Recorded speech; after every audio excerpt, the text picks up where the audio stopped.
इस परम सत्य को अच्छी तरह समझ लो कि विश्व में केवल शरीर नाशवान है, किंतु आत्मा अविनाशी है। शरीर के मरने पर आत्मा नहीं मरती। आत्मा न कभी जन्म लेती है और न कभी मरती है। वो अजन्मा, नित्य, सनातन और पुरातन है, जो शरीर को मारने पर भी नहीं मारी जाती। न हन्यते हन्यमाने शरीरे। केशव, तुम्हारी बातें मेरी बुद्धि को भ्रम में डाल रही हैं। तुम दो बातें एक साथ कह रहे हो जो परस्पर विरोधी हैं। तुम कहते हो कि शरीर मर जाता है, परंतु शरीर का एक हिस्सा जिसे आत्मा कहते हैं वो नहीं मरता। नहीं अर्जुन, मैंने आत्मा को शरीर का एक हिस्सा नहीं कहा। मैंने कहा है कि आत्मा और शरीर दो अलग अलग चीजें हैं। जैसे तुम और तुम्हारा कवच दो अलग चीजें हैं। तुम्हारे कवच के दो टुकड़े हो जाएं, तो उसका यह अर्थ नहीं होता कि अर्जुन के दो टुकड़े हो गए। जिस प्रकार तुम और तुम्हारा कवच दो अलग अलग वस्तुएं हैं, या तुम और तुम्हारा यह रथ दो अलग अलग वस्तुएं हैं, उसी प्रकार मनुष्य का शरीर और उसकी आत्मा दो अलग अलग वस्तुएं हैं। यूं समझ लो कि जिस रथ में अर्जुन बैठा है वो रथ अर्जुन नहीं है। अर्जुन तो वो है जो रथ में बैठा हुआ रथी है। ये ठीक है माधव कि अर्जुन रथ नहीं है। अर्जुन मैं हूं जो रथ में बैठा हुआ है। तुम्हें रथ के टूटने का शोक नहीं होगा, परंतु अर्जुन के मरने का तो शोक होगा ही। अर्जुन, तुम्हारी बातें सुनकर मुझे तुम्हारी बुद्धि पर हंसी आ रही है। अपनी तरफ से तुम बड़े पंडितों और ज्ञानियों जैसी ऊंची ऊंची बातें कर रहे हो, परंतु तुम्हें यह पता नहीं कि जो सचमुच ज्ञानी होते हैं वो ना उनका शोक करते हैं जो मर गए हैं, और न उनका शोक करते हैं जो अभी नहीं मरे हैं, क्योंकि वो जानते हैं कि जो मर गया है वो फिर जन्म लेगा, और जो अभी जीवित है वो अवश्य मर जाएगा। मरने वाला फिर जन्म लेगा, क्योंकि केवल शरीर का नाश होता है। शरीर के अंदर जो आत्मा है वो कभी नहीं मरता। हे पार्थ, इस संसार में दो ही वस्तुएं हैं, एक शरीर और दूसरा शरीर में रहने वाला शरीरी। जो शरीर में रहने वाला आत्मा रूप शरीरी है वो कभी मरता नहीं, और जो शरीर है वो सदा रहता नहीं। आत्मा एक शरीर छोड़ता है और दूसरा शरीर धारण कर लेता है, बिल्कुल वैसे ही जैसे मनुष्य पुराने कपड़े उतार कर नए कपड़े धारण कर लेता है। वासांस जीर्णानि यथा विहाय नवानि गृह्णाति नरोपराणि तथा शरीराणि विहाय जीर्णान्य अन्यानि संन्याति नवानि देहि। हे पार्थ, केवल इतना समझ लो कि मृत्यु एक दरवाजा है जिसके अंदर जाते हुए आत्मा पुराना शरीर छोड़ देती है। वास्तव में मृत्यु और जन्म के दो दरवाजे हैं जो एक दूसरे के आमने सामने हैं।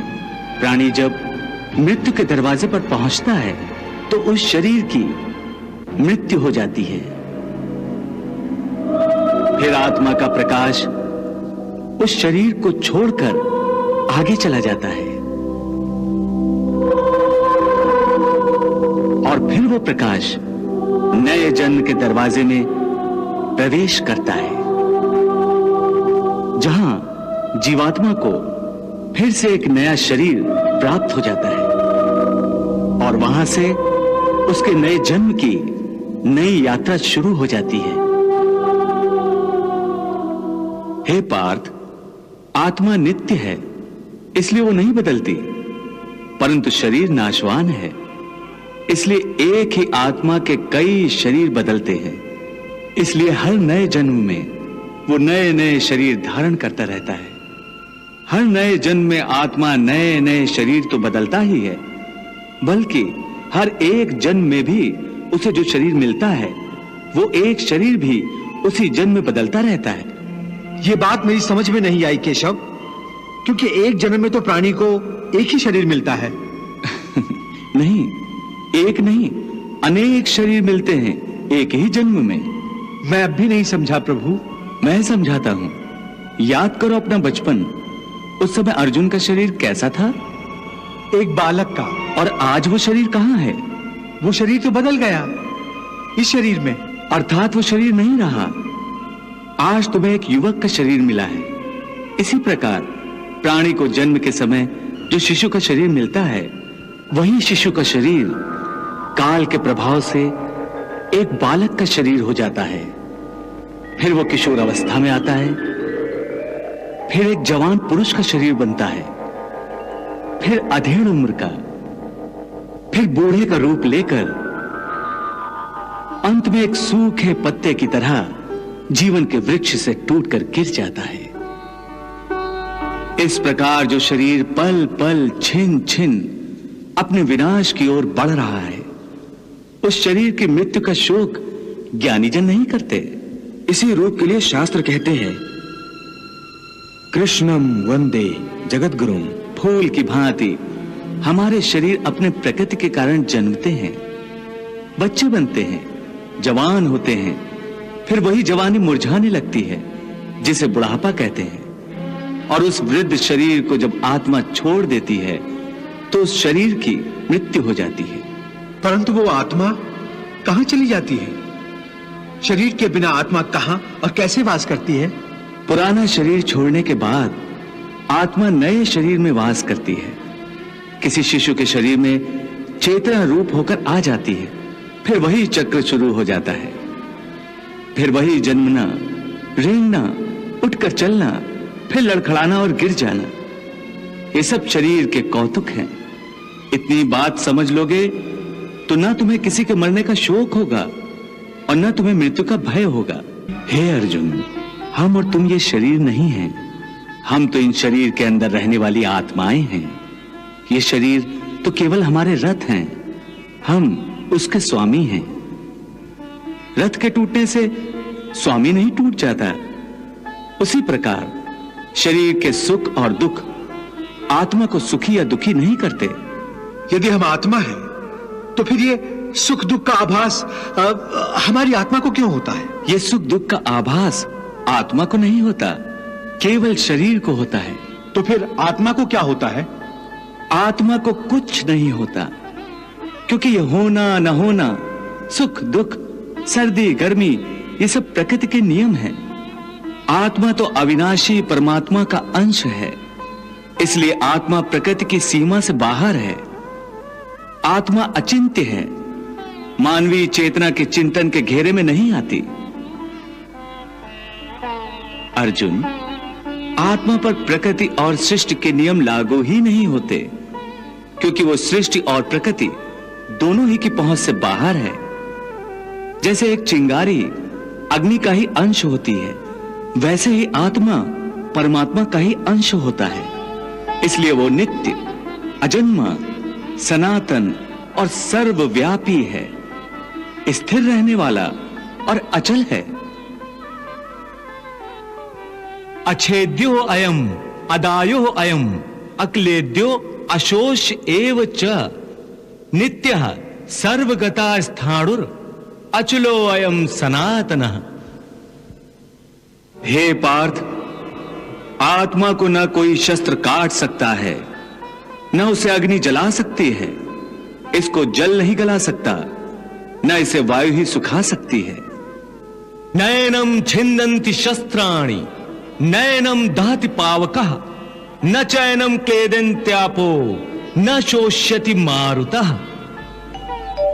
हे अर्जुन, ये सब समझकर तुम्हें ना किसी के मरने का शोक मनाना चाहिए और ना किसी के ना मरने की खुशी का प्रदर्शन करना चाहिए। हे केशव, ये सब मानकर भी कि आत्मा नित्य, सनातन और अजन्मा है, उसे शस्त्र नहीं काट सकते, आग नहीं जला सकती, फिर भी प्राणी की आत्मा को दुख सुख, शोक खुशी, मान अपमान, पीड़ा और आनंद का एहसास क्यों होता है? हे पार्थ, मैंने पहले ही तुम्हें बताया कि सुख दुख का आभास करना आत्मा का नहीं, शरीर का काम है। परंतु केशव, शरीर को दुख या पीड़ा तभी होगी जब शरीर को कोई चोट लग जाए या उसका कोई अंग कट जाए। जैसे शरीर आग में जल जाए, उससे जो पीड़ा होती है वो तो शरीर की पीड़ा है।